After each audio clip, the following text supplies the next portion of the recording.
지난 시간에 한 부자 청년에 관한 말씀을 나눴습니다. 그 부자 청년이 예수님께 찾아와서 내가 무엇을 하여야 영원한 생명을 얻을 수 있겠습니까? 라고 예수님 앞에 무릎을 꿇고 질문했습니다. 그러자 예수님은 그 이야기를 듣고 야, 내 가진 모든 것을 다 팔아서 가난한 사람들에게 나누어 주고 그리고 나서 나를 따르라 라고 말씀하셨습니다.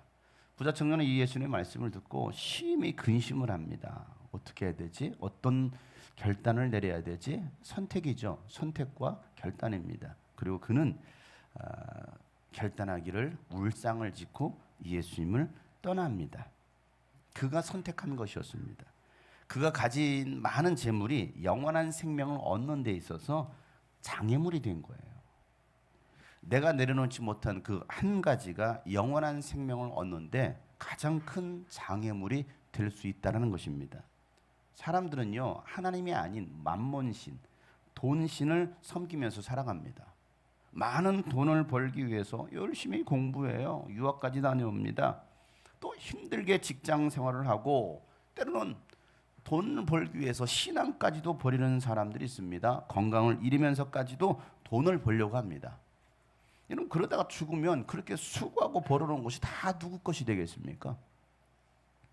한 부자가 농사를 지어서 큰 수확을 거두었습니다. 그래서 더 이상 곡간에 쌓아둘 장소가 부족해서 내가 새로운 곡간을 짓고 거기에 내 곡식을 다 저장해 두리라 하면서 말하기를 내 영혼아 이제는 평안히 쉬고 먹고 마시고 즐기자라고 말을 합니다. 큰 부자가 되는 것이 바로 영혼의 평안을 주는 것이라고 또 즐기며 쉬는 것이라고 생각했어요. 이 큰 부자가 내가 이 모든 얻은 것들 그것이 내 영혼에 안식을 줄 거라고 생각했던 것입니다. 그런데 그날 밤 그 영혼의 주인 되신 하나님께서 그 부자에게 말씀하시기를 어리석은 자여 오늘 밤 내 영혼을 도로 찾으리니 내가 지금까지 준비한 것이 다 누구의 것이 되겠느냐라고 말씀하십니다. 여러분, 영혼의 주인은 하나님이십니다. 우리의 영혼은 하나님께로부터 왔습니다. 그렇기 때문에 하나님께서 우리의 영혼을 도로 찾으신다는 거예요. 누가복음 12장 16절부터 21절까지의 말씀인데요. 이 말씀을 한번 다 같이 읽어보도록 하겠습니다. 시작. 그리고 그들에게 비유를 하나는 말씀하셨다. 어떤 부자가 밭에서 많은 소출을 거두었다. 그래서 그는 속으로 내 소출을 쌓아둘 곳이 없으니 어떻게 할까 하고 궁리하였다. 그는 혼자 말하였다. 이렇게 해야겠다. 내 곡간을 헐고서 더 크게 짓고 내 곡식과 물건들을 다 거기에다가 쌓아두겠다. 그리고 내 영혼에게 말하겠다. 영혼아, 여러 해 동안 쓸 많은 물건을 쌓아두었으니 너는 마음 놓고 먹고 마시고 즐겨라. 그러나 하나님께서 말씀하셨다. 어리석은 사람아, 오늘 밤에 내 영혼을 내게서 도로 찾을 것이다. 그러면 내가 장망한 것들이 누구의 것이 되겠느냐? 자기를 위해서는 재물을 쌓아두면서도 하나님께 대하여는 부여하지 못한 사람은 이와 같다. 많은 사람들이요, 오늘 이 말씀처럼 살아가고 있어요. 예배하고 교회 다니면서 신앙생활하는 것은 시간을 낭비하는 것 같고 세상의 성공을 위해서 열심히 사는 것이 마치 지혜롭게 사는 것이라고 사람들은 생각하는 것입니다. 그래서 이 세상의 것을 얻기 위해서 얼마나 많은 사람들이 투자를 합니까? 막 영끌을 하는 거예요. 영혼을 끌어다가 투자하고 있습니다. 주식에 투자해요. 때로는 어떤 아파트 투기에 부동산에 투자를 합니다. 사람들은 투자라고 생각합니다. 자신을 위해서는 재물을 많이 쌓아두면서도 하나님께 대해서는 부유하지 못한 사람들, 영적인 세계를 보지 못하고 또 알지 못하는 이 어리석은 사람들의 삶의 방식인 거예요. 많은 사람들이 그렇게 살아가고 있어요. 아니, 교회 안에서도 하나님을 믿는다라고 하는 사람들 가운데서도 이렇게 살아가고 있는 사람이 있지 않습니까? 여러분은 무엇을 위해서 사십니까?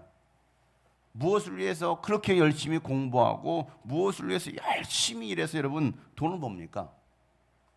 그렇게 해서 번 돈, 시간, 몸과 마음과 열정, 여러분은 어디에 또 투자하십니까? 돈 벌어야죠. 필요한 거니까. 그런데 그렇게 해서 여러분들은 어디에 또 투자하고 있느냐는 거예요. 때로는 여러분이 투자하고 있는 그 일이 영원한 생명을 얻는 데 있어서 큰 장애물이 될 수도 있다는 것을 우리는 기억해야 합니다. 베드로는요, 모든 것을 버리고 예수님을 따랐습니다라고 자랑스럽게 말을 합니다. 그러자 예수님께서는 야, 그렇게 한 자들은, 그렇게 나를 따라온 자들은 이 세상에서 박해를 받을 뿐만 아니라 이 세상에서 100배 복을 받을 것이고 또 오는 세상에서도 영원한 생명을 얻을 것이다 라고 말씀하십니다. 얼마나 기분이 좋아요. 그런데 말이야, 그런데 첫째가 꼴찌가 되고 꼴찌가 첫째가 되는 사람이 많을 것이다 라고 말씀하셨어요. 지금 제자가 되어서 예수님을 따르고 있다라고 자만하지 마라. 너희들이 꼴찌가 될 수도 있어. 끝까지 가는 사람이 많지 않다라고 예수님 말씀하시는 것이죠. 이 말씀을 하신 곳이 어디였어요? 요단강 맞은편이었더라 라고 말씀하셨어요. 요단강 맞은편. 그리고 이제 예수님께서 어디로 향하십니까? 오늘 말씀해 보니까 예루살렘입니다. 32절 말씀이에요. 32절 다 같이 한번 큰 소리로 시작. 그들은 예루살렘으로 올라가고 있었다. 예수께서 앞장서서 가시는데 제자들은 놀랐으며 뒤따라가는 사람들은 두려워했다. 예수께서 다시 12 제자를 곁에 불러놓으시고 앞으로 자기에게 닥칠 일들을 그들에게 일러주시기 시작하셨다. 자, 어디에서요? 요단강 맞은편에서 예루살렘으로. 여리고 주변이라고 있습니다. 여리고는요, 해수면보다도 240m가 낮은 곳입니다. 여리고에서 예루살렘으로 올라간다라는 표현은 해저 240m에서 해발 780m인 예루살렘까지 약 36km 되는 그 일정, 그 거리를 올라간다라는 거예요. 왜? 계속 올라가야 되니까. 해저 240에서부터 780까지. 자, 그렇게 예수는 제자들과 함께 예루살렘으로 올라가고 계시고 있죠. 그런데 예수님이 제자들보다도 앞장서서 올라가시더라. 그런 모습의 제자들은 놀라고 뒤따라가는 사람들은 두려워하더라 라고 말하고 있습니다. 여러분, 왜 이들은 놀라고 두려워했을까요? 여기는 예수님 12 제자만 있는 건 아니에요. 예수님을 따르는 많은 또 무리들이 있으니까. 그들은 왜 두려워하고 왜 그들은 놀랐을까요? 마이너스 240에서 800까지 올라가야 되니까 놀랐을까요? 이 험난한 길을 어떻게 올라가? 그래서 두려웠을까요? 그들은 왜 두렵고 놀랐을까요? 첫째가 꼴찌가 되고 또 꼴찌가 첫째 되는 일이 많을 것이다라고 말씀하셨어요. 그리고 예루살렘에서 무슨 일이 일어날지를 제자들에게 말씀하셨기 때문이다. 여러분, 그 일이 어떤 일이에요 도대체? 예수님은 제자들에게 말씀하신 내가 앞으로 이런 일이 일어날 거야 라고 말씀하시는 그 일이 어떤 일입니까? 예수님은 제자들을 곁에 불러놓고 앞으로 자기에게 닥칠 일에 대해서 33절에 자세하게 다시 한번 소개하고 있어요. 33절, 34절 말씀 우리 다 같이 한번 큰 목소리로 읽어보도록 하겠습니다. 시작. 보아라, 우리는 예루살렘으로 올라가고 있다. 인자가 대제사장들과 율법학자들에게 넘어갈 것이다. 그들은 인자에게 사형을 선고하고 이방 사람들에게 넘겨줄 것이다. 그리고 이방 사람들은 인자를 조롱하고 침뱉고 채찍질하고 죽일 것이다. 그러나 사흘 후에 살아날 것이다 라고 말씀하십니다. 인자 예수님께서 대제사장들과 율법학자들에게 넘어갈 것이고 그리고 또 그들은 예수님을 사형 선고할 뿐만 아니라 이방 사람들에게 넘겨주면 이 이방 사람들이 인자를 조롱하고 침뱉고 채찍질하고 죽일 것이다. 그리고 예수님은 사흘 후에 살아날 것이다 라고 말씀하고 계십니다. 자, 이 일이 어디에서 일어나는 거예요? 어디에서 일어나요? 예루살렘에서. 그러니 예루살렘으로 올라간다는 의미가 무슨 의미입니까? 예수님은 지금 죽으러 올라가신다라는 거예요. 고난 받으러 올라가신다라는 거예요. 죽으러 올라가시는 그 길을 예수님께서 지금 어떻게 올라가고 계십니까? 제자들보다도 앞장서서 올라가신다라는 거예요. 자, 32절 상반절 다시 한번 읽어볼 거예요. 32절 그들은 시작. 그들은 예루살렘으로 올라가고 있었다. 예수께서 앞장서서 가시는데 제자들은 놀랐으며 뒤따라가는 사람들은 두려워하였다. 이렇게 말씀하고 있어요. 지금 예수님은 죽으시러 올라가시는 거예요. 죽으시러 공생의 마지막 사역을 위해서 예루살렘으로 당당하게 앞장서서 올라가시는 예수님의 모습을 본 제자들 놀랄 수밖에 없죠. 두려웠던 것입니다. 마치 전쟁에서 승리한 왕처럼 개선장군 되어서 위풍당당하게 예루살렘으로 올라가시는 그 예수님의 모습에 제자들은 두려워 떨고 있는 거예요.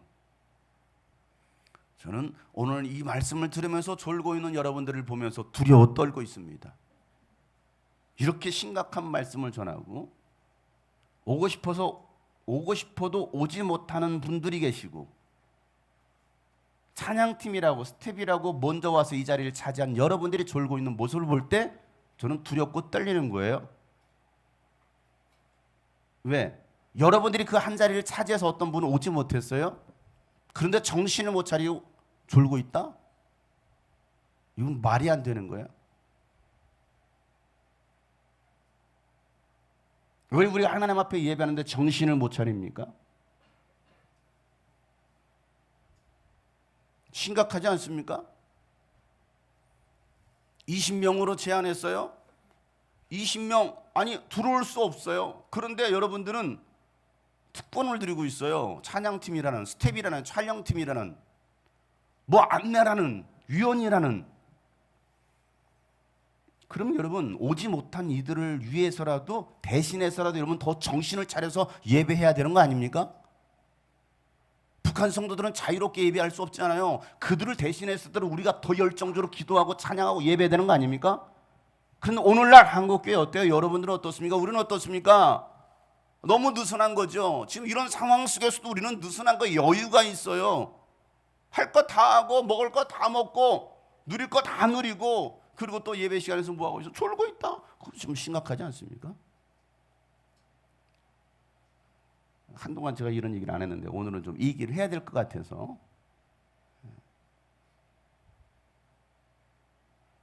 여러분 정신 차려서 예배하시길 바랍니다. 정신을 차리세요.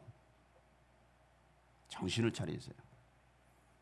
앞으로 이것보다 더한 일이 여러분 일어날 겁니다. 여러분 이건 시작에 불과해요. 여러분 예배 금지 시작이에요. 이제 더 큰 환난이 더 큰 어려움이 여러분 찾아옵니다.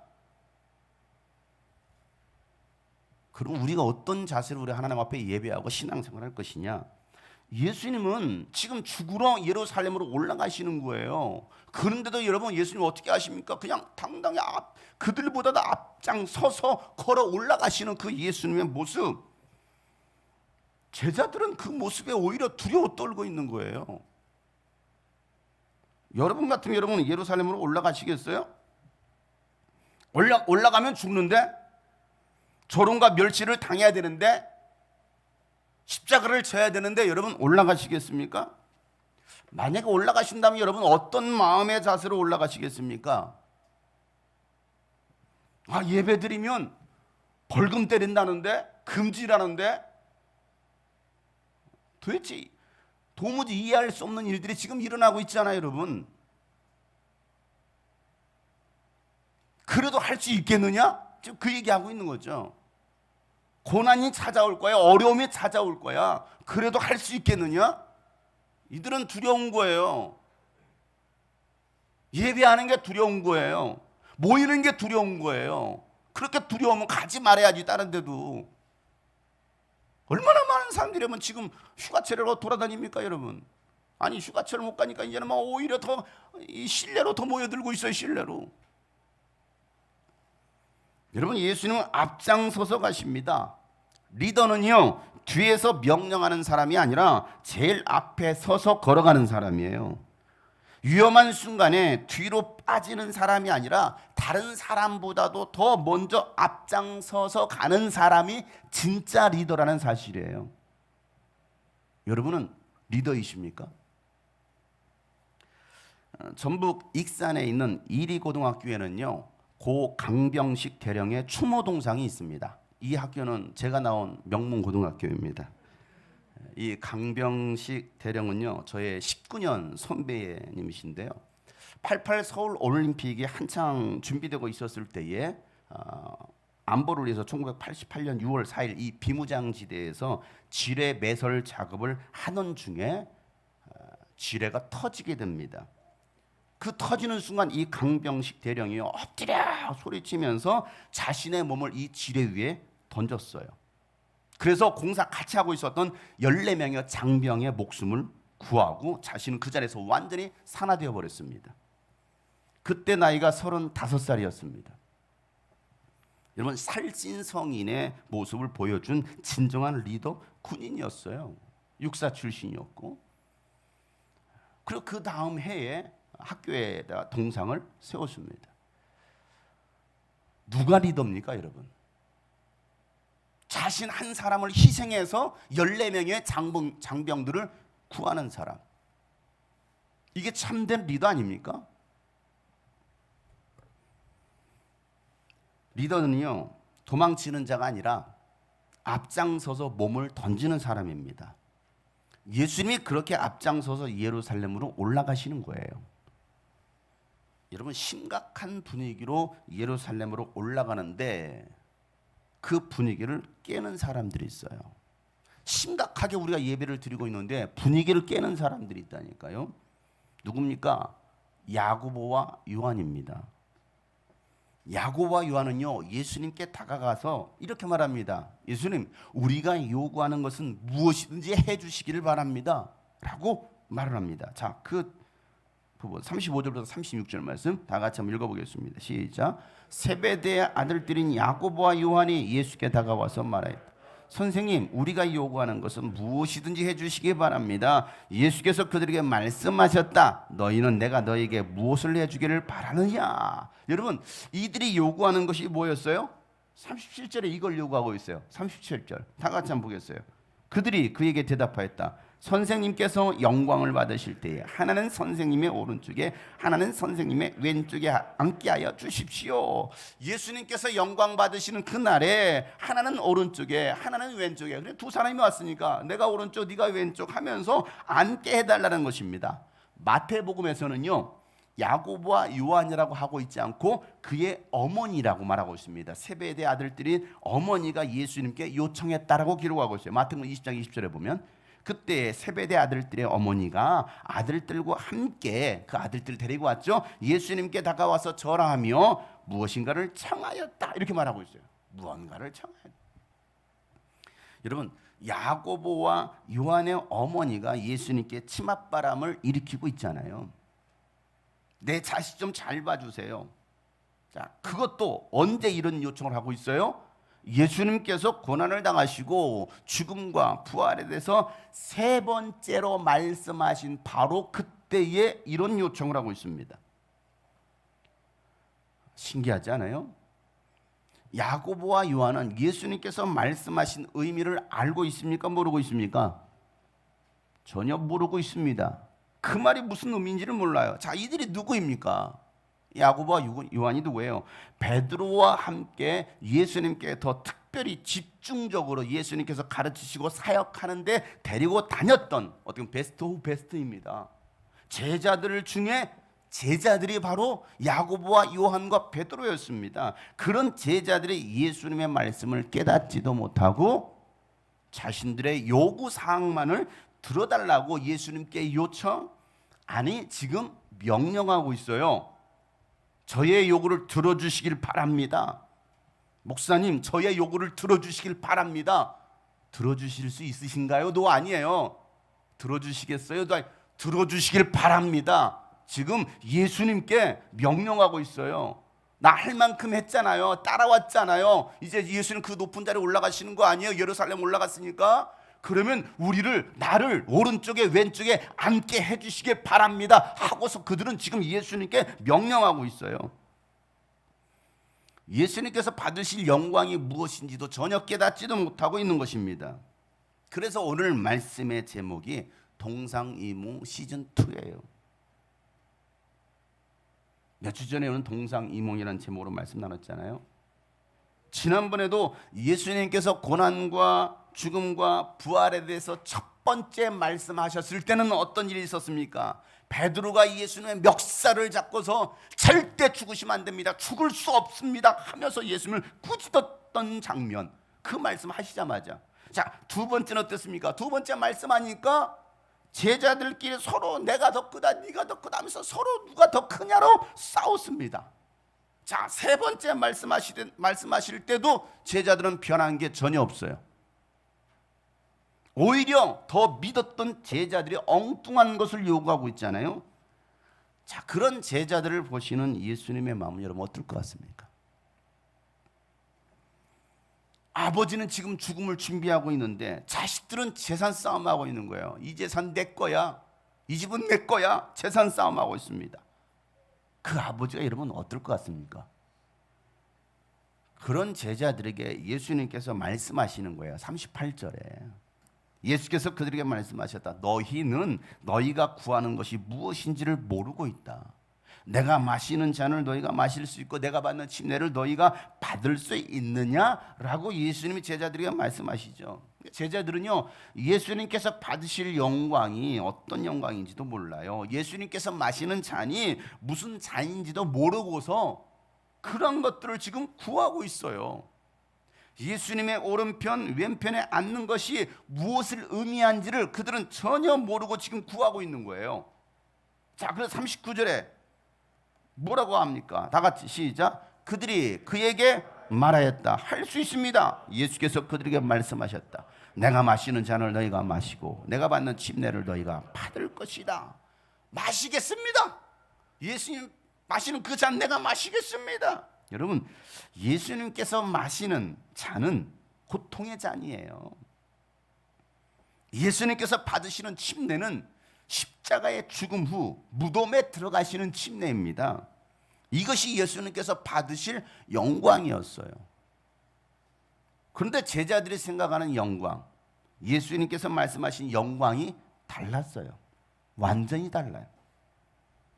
무엇인지도 모르고 구하고 있는 이 잔, 침례를 받을 것이라고 예수님은 말씀하십니다. 그래?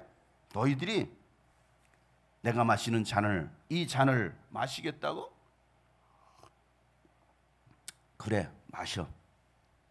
내가 받는 침례 너희들이 받겠다고? 그래, 너희들도 그 침례 받아라. 여러분,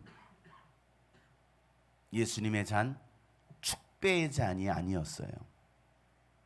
샴페인이 아니었습니다. 멋있게 샴페인 터뜨리는 잔이 아니에요. 침례는요, 멋있는 퍼포먼스가 아닙니다. 와, 멋있다.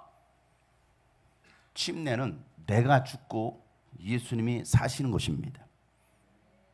이게 침례예요. 로마서 6장에 보면 3절부터 4절 말씀에 침례에 관해서 이렇게 말씀합니다. 다 같이 한번 큰 소리로 시작. 침례를 받아 그리스도 예수와 하나가 된 우리는 모두 침례를 받을 때에 그와 함께 죽었다는 것을 여러분은 알지 못합니까? 그러므로 우리는 침례를 통하여 그의 죽으심과 연합함으로써 그와 함께 묻혔던 것입니다. 그것은 그리스도께서 아버지의 영광으로 말미암아 죽은 사람들 가운데서 살아나신 것과 같이 우리도 또한 생명 안에서 살아나기 위함인 것입니다. 여러분, 침례는 예수님과 함께 죽었다, 죽은 거예요. 그런데 이것이 무엇인지도 모르고 침례를 받겠대요. 여러분, 침례는 내가 죽은 거예요. 근데 우리는 여전히 살아있어요? 그럼 다시 또 침례를 받아야 되나요? 왜 죽지 않고 여전히 살아있을까요? 분명히 나는 죽고 예수님이 살아서 살아가는 건데 예수님은 없고 나만 있어요. 뭔가 지금 잘못되어 가고 있습니다. 많은 기독교인들이 잘못되어 가고 있습니다. 신앙이 예수님 중심이 아니라 내 중심이 되어 가고 있어요. 나를 위한 신앙생활을 하고 있습니다. 성경과는 전혀 무관한 신앙생활을 하고 있는 거예요. 그러면서도 우리는 잘하고 있다라고 착각하고 있지 않느냐. 헛된 영광을 구하고 있는 요한과 이 야고의 말을 들었던 10명의 제자들이 듣고 뭐합니까? 야고와 요한에게 분개합니다. 막, 야, 이 새끼야, 그럴 수 있어? 우리가 오른쪽에 네가 뭐라고 이 새끼들아? 예수님께 더 인정받는 예수님께 따라 바짝 붙어가지고 지금 뭐 하는지 시하면서 막 서로 붕괴하고 있어요. 똑같은 사람들인 거예요. 똑같이 싸우고 있어요. 여러분, 제자들만 그렇습니까? 우리는 그러지 않습니까? 여러분은 무엇을 위해서 여러분 기도하십니까? 무엇을 여러분 간구하고 있습니까? 예수를 믿겠다고 따라왔지만은 잘 먹고 잘 살겠다라고 여러분 기도하고 있지 않아요?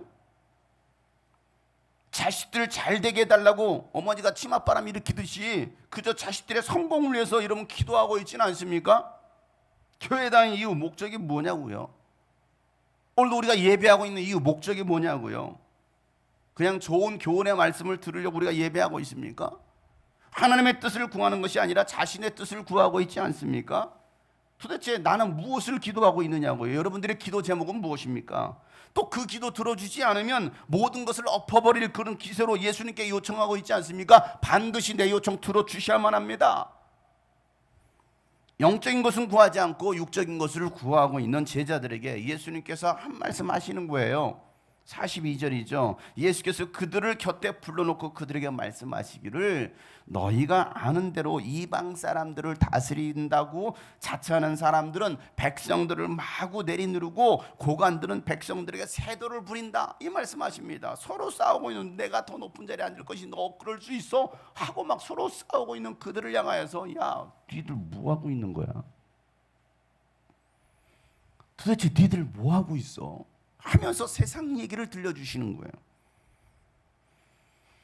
백성들을 위해서 헌신하고 그들을 섬기겠다고 하는 지도자라는 사람들이 오히려 백성들을 마구 내리누르고 고위 관료들은 백성들에게 세도를 부린다는 것입니다. 대한민국 정치를 보는 것 같지 않아요? 이 말씀만 봐도 대한민국의 정치꼴 아닙니까? 국민을 위하겠다고 시장 골목 다니면서 굽신거리면서 순대와 떡볶이를 먹던 사람들이 국회의원 배지만 달면 대통령이 되면 어떻게 변합니까, 여러분? 권세와 권력으로 자신의 왕국을 만들지 않습니까? 지금도 뭐 대통령 후보로 나가겠다고 지금 난리를 치고 있습니다. 백성들을 내리누르고 국민들은 2인 이상 집합 금지를 내리면서 본인들은 술판을 벌이고 있지 않아요? 종교의 자유가 있는 대한민국에서 코로나 방역이라는 이유로 예배를 금지시킵니다. 기독교를 탄압하고 또 구상권을 청구하겠다라는 거예요. 공갈 협박하고 있지 않습니까? 그들의 공권력을 이용해서 헌법을 무시하고 불법을 행하고 불공정하고 비과학적인 근거로 교회를 억압하는 이 권력기관을 다 받아주고 있는 대형교회 목사들이나 기독교 기관장들은 도대체 뭐하고 있을까요? 권력 앞에, 그 공권력 앞에 머리 숙이고 찍소리도 못하고 있는 그들 때문에 작은 교회들, 연약한 성도들이 고통당하고 있어요. 작은 교회는 힘도 없어. 성도들이 무슨 힘이 있습니까? 그들이 힘 있는 자들 아니에요? 국회의원들도 두려워하는 자들 아닙니까? 한 표 찍어달라고 수만 명 모이는 교회 앞에서 머리를 조아리고 있는 그 국회의원들 아닙니까? 그런데 그들이 뭐하고 있어요? 그 권력 앞에 오히려 찍소리도 못해요. 예배를 드리는 것은 이웃을 사랑하지 않는 행동이래요. 이웃을 사랑하면 예배를 중단하라는 것입니다. 예배를 드리지 않는 것이 이웃을 여러분 사랑하는 행동입니까? 과연? 우리는 이웃을 사랑해야 되니까 여러분 예배 드리지 맙시다. 여러분, 그런 원리라고 한다면, 이웃을 사랑한다고 한다면 백화점도 문을 닫아야 됩니다. 학교도 다 문 닫아야죠. 학원도 다 문 닫아야죠. 이웃을 사랑하는데, 학생들을 사랑하는데 그들은 지금 사랑하지 않는 거예요. 교회는 마스크 쓰고 예배도 코로나에 걸려. 백화점이나 술집이나 식당들은 마스크를 벗어도 여러분 코로나가 다 피해갑니까? 도대체 무슨 원리예요? 정말 불공정한 거. 이 불공정한 것을 불공정하다라고 말하지 않는 목사들부터 회개해야죠. 권력자들의 눈치만 보고 있는 지도자들부터 회개해야 되는 거예요. 하나는 그런 자들 가만 놔두지 않을 거예요. 세상은 이처럼 타락하고 악해졌어요. 누가 그렇게 하고 있습니까? 교회 지도자들이라고 말하는 자들이 그렇게 하고 있는 거예요. 힘 있는 자들, 기관장들, 대형교회 목사들, 왜 교회가 이렇게 위축이 되었습니까? 왜 말 한마디 못합니까? 무엇을 두려워합니까? 800만 명의 성도, 1000만 명의 성도가 있다고 뭘 자랑합니까? 아무런 힘도 없고 능력도 없는데. 지금 그들 때문에 한국교회가 이 지경이 된 거예요. 신천지 때문이 아니에요. 국민을 위한답시고 다 교회가 잘못했습니다. 뭘 그렇게 잘못했길래? 미친놈들 아니에요? 뭘 교회가 잘못했어요?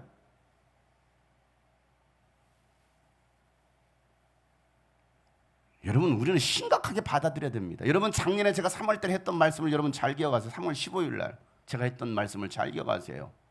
이 코로나 방역, 여러분, 이게 이제 교회를 향한 박해가 될 것입니다 라는 제가 얘기를 했어요. 목사님, 무슨 박해예요? 지금 코로나 방역을 위해서 이렇게 하는 것이지. 두고 보세요, 여러분. 이게 잠시 후면 더 박해로 갈 것입니다. 공권력을 이용해서 교회를 완전 문 닫게 할 것입니다 라고 제가 얘기를 했습니다. 그때 이런 상황까지 안 왔었으니까. 근데 여러분, 어떻게 되었습니까? 2년 동안 명령하면 되는 거야. 예배 금지, 4단계 예배 금지. 그러면 다 들어.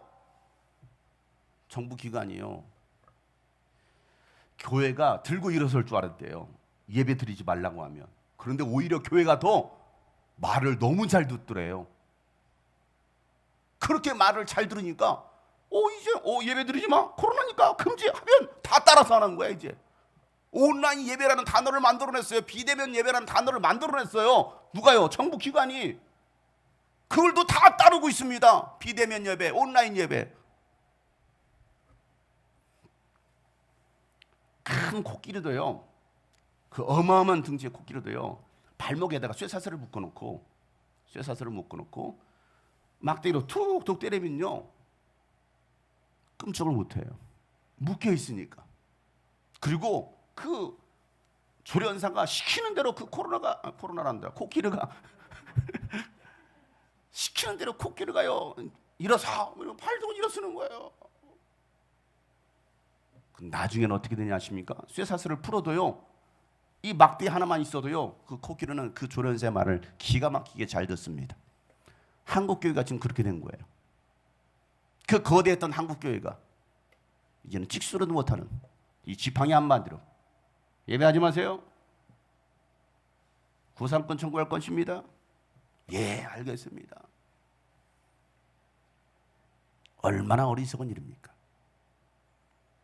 너무 익숙해지지 않았습니까, 우리가? 여러분, 세상이 다 타락해도 예수님의 제자들은 그렇게 살면 안 된다라는 거예요. 세상의 부귀영화를 쫓고 대형교회라는 그 부와 권력의 자리를 유지하기 위해서 굽신거리는 사람이 되어서는 안 된다라는 것을 예수님 지금 말씀하시는 거예요. 우리도 마찬가지죠. 대형교회뿐만이 아니라 우리도 마찬가지로. 마태복음 10장 43절부터 44절 말씀에, 그러나 너희끼리는 그렇게 해서는 안 된다. 너희끼리는 그렇게 싸우면 안 되지. 너희 가운데서 누구든지 위대하게 되고자 하는 사람은 너희를 섬기는 사람이 돼야 되고, 너희 가운데서 누구든지 으뜸이 되고자 하는 사람은 모든 사람이 종이 돼야 된다라고 오늘 예수님 말씀하시는 거예요. 높은 자리, 이 높은 자리에 앉겠다고 서로 싸우고 시기하고 있는 한심한 제자들을 보면서, 야, 너희끼리 그렇게 해서는 안 되지 라고 말씀하시는, 누구든지 위대하게 되기를 원한다면 너희를 섬기는 사람이 돼야 돼. 서로 섬겨주는 사람, 존중하는 사람이 돼야 되지. 으뜸이 되고자 하는 사람은 모든 사람이 종이 돼야 돼 라고 오늘 예수님 말씀하고 계시는 거예요. 여러분, 으뜸이 되기를 원하십니까? 그러면 우리는 서로 섬기는 사람들이 돼야 됩니다. 예수님은 세상에서 높은 자리에 앉으시려고 오신 분이 아니에요. 가장 높으셨던 분이 가장 낮은 자리에 오셨습니다. 예수님은 박수 받으시려고 예수님께서 오신 분이 아닙니다. 예수님은 종이 되어서 섬기시려고, 많은 사람들을 구원하시기 위해서 죄인들을 대신해서 죽으시려고 이 땅에 오신 분이십니다. 마태복음 10장 45절 암송구절 말씀이죠. 다 같이 한번 이 말씀을 못 외우시는 분은 오늘 교회 문 밖을 못 나갑니다. 다 같이 시작. 인자는 섬김을 받으러 온 것이 아니라 섬기러 왔으며 많은 사람을 구원하기 위하여 치를 몸값으로 자기 목숨을 내주러 왔다. 예수님을 믿으면서 섬김 받으려고 하는 사람은 많지만 섬기려고 하는 사람은 많지 않습니다. 사랑받으려고 하는 사람은 많은데 사랑하려고 하는 사람은 참 많지 않은 것 같아요. 이 교회는 왜 이렇게 사랑이 없어? 사랑하시면 돼요, 여러분이. 상처받은 사람은 많은데요, 상처를 치유해 주려는 사람은 많지 않은 것 같아요. 나 맨날 상처받아서 교회에서 상처받는 뭐 이렇게 상처를 받아요? 하나님의 자녀는 많은데 하나님의 종은 적어요. 복 달라고 하는 사람은 많은데 드리는 사람은 적어요. 구원받겠다고 하는 사람은 많은데 구원받을 사람은 적을 것이다 라고 예수님 말씀하셨어요. 사랑하는 주님이 꿈꾸신 교회 가족 여러분, 동상이모 예수님과 다른 꿈을 꾸고 있지는 않습니까? 벌써 이번이 몇 번째입니까? 3번째입니다. 여러분, 이 말씀 벌써 3번째 듣고 있잖아요. 3번씩이나 예수님의 고난과 죽음과 부활에 대해서 말씀하셨지만 여전히 깨닫지 못하고 있는 제자들처럼 우리가 그렇게 살고 있지는 않습니까? 여전히 세상의 것을 쫓아 사는 인생은 아닙니까? 헛된 영광만을 구하고 있지는 않습니까? 제자들은 헛된 영광을 구했지만 예수님은 그것조차도 선으로 바꾸십니다. 그래, 내가 마실 잔 마시거라. 내가 받을 침례, 그래, 너희도 그 침례 받아라. 예수님의 말씀대로 그 제자들은 모두가 고난의 길을 걸어갑니다. 고난의 잔을 마시는 거예요. 그 쓴 잔을, 그거인 줄 몰랐던 거지. 그들은 모두가 순교를 당합니다. 하나같이 순교당해요. 그게 침례인 줄 몰랐던 거지. 여러분, 예수님이 받으시는 그 잔 마시겠습니까? 예수님께서 받으셨던 그 침례 받으시겠습니까? 오늘 우리에게 주님이 하시는 말씀이 바로 이 말씀인 거예요. 또 그 말이 무슨 의미인지는 알고 나한테 구하고 있는 거야? 예, 당연히 받아야죠. 그래, 그렇게 되거라.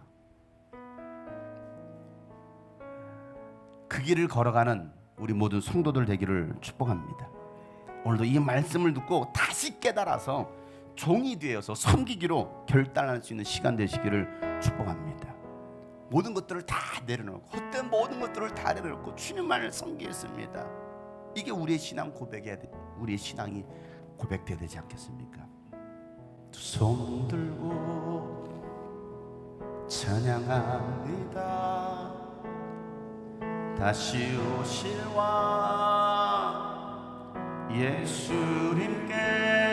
예수님께 오직 주만이 나를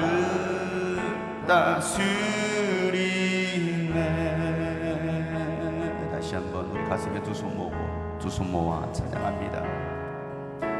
두 손 모아 찬양합니다. 다시 오실 예수 그리스도, 다시 오실 왕 예수님께 오직 주만이, 오직 주만이 나를 다스려 주시옵소서. 나 주님만을 섬기겠습니다. 우리 결단하며 나 주님만을 섬기리. 헛된 마음 버리고, 헛된 마음 버리고, 성령이여 성령이여 내 영혼 충만하게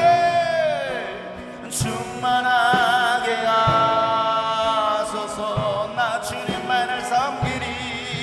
나 주님만을 섬기리. 여러분, 헛된 모든 것들을 열어놓읍시다. 헛된 것들을 버리고, 헛된 마음 버리고, 성령이여 성령이여 내 영혼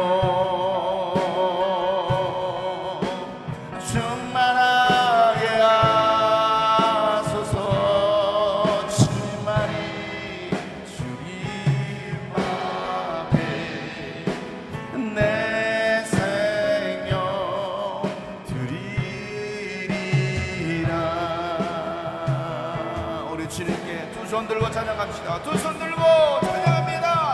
두 손 들고 찬양합니다. 다시 오시는 예수님께 우리 주만이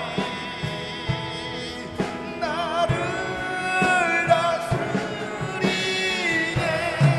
다시 한번 두 손 들고 주님을 찬양합시다. 온 마음을 다하여 두 손 들고 찬양합니다. 다시 오시는 예수님께 우리 주만이 나를 다스리네. 나 주님만을 그렇습니다. 오늘 주님만을 섬기겠습니다. 헛된 모든 것들을 버리고 헛된 마음 버리고 여전히 헛된 것을 구하고 있지 않습니까? 헛된 영광을 구하고 있지 않습니까? 충만하게 하여 주옵소서.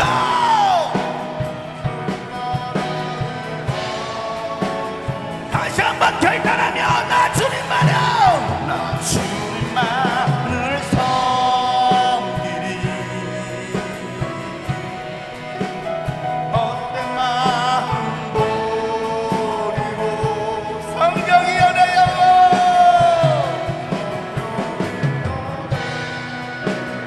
충만하게 하소서. 더욱더 간절하고 진실한 마음 가지고 나 주님만을 섬겨라.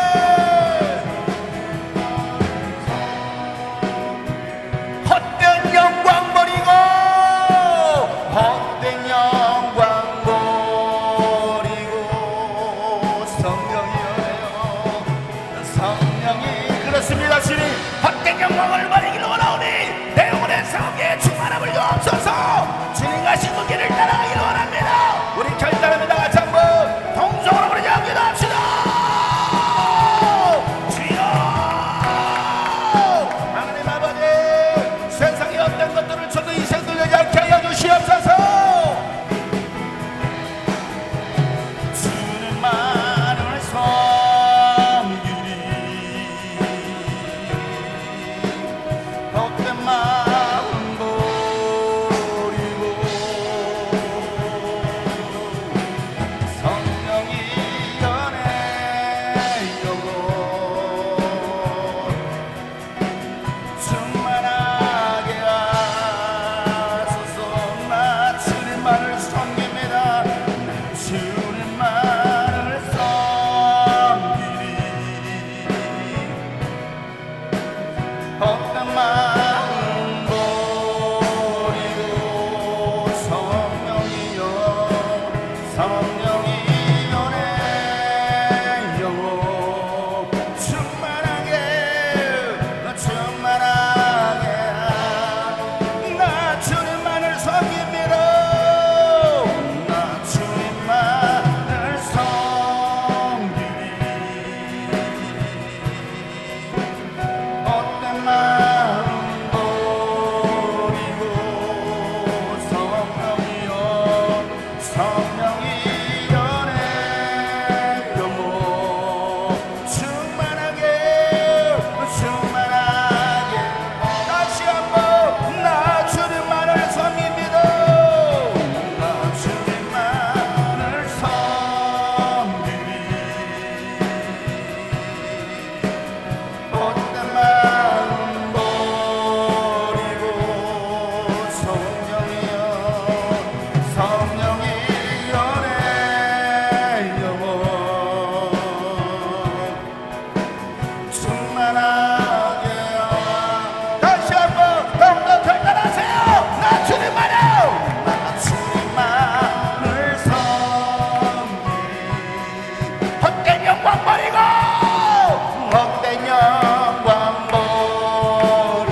성령이여 성령이여 내요 충만하게 충만하게 하소서 주님만이 주님 앞에 내 생명 드리 주님 앞에 내 생명 주님 앞에 내 생명 다시 한번 주님 앞에 나의 생명을 드립니다. 주님 앞에 주님 앞에 내 생명 드리리라. 나 주를 보기 원해 나 주를 알게 우리가 주님을 깨달아 알기를 원합니다. 내 삶에 역사하시는 내 삶에 역사하시는 주 예수 예수만이 나의 나 주를 보기 원합니다. 나 주를 보기 원해 나 주를 알게 하소서. 내 삶에 역사하시는 내 삶에 역사하시는 주 주님이 여러분과 함께 하십니다. 여러분을 붙드십니다.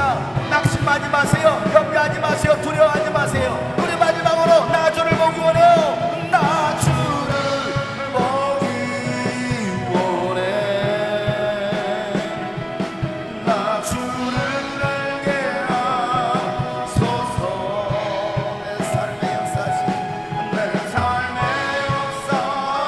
역사하시는 주 예수 예수만이 나의 구원 예수만이 나의 구원 예수만이 나의 구원 예수만이 나의 생명 예수만이 나의 생명.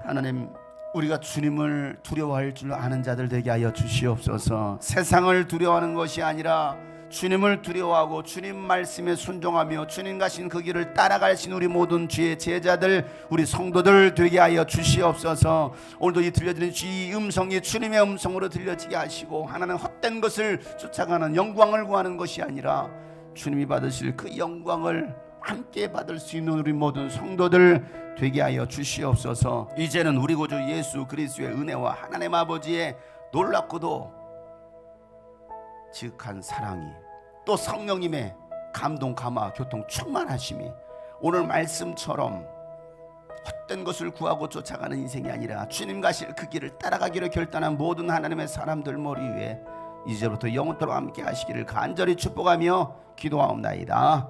아멘.